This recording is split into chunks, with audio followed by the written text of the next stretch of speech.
George was 60 years old and he was ill. He was always tired and his face was always very red. He did not like doctors, but last month his wife said to him, "Don't be stupid, George. Go and see Dr. Brown." George said no, but last week he was worse and he went to the doctor.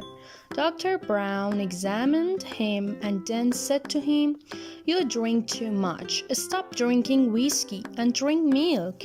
George liked whiskey and he did not like milk. "I'm not a baby," he always said to his wife.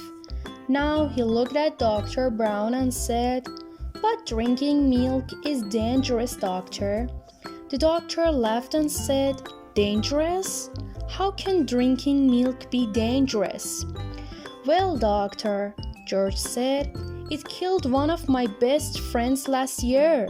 The doctor laughed again and said, "How did it do that?"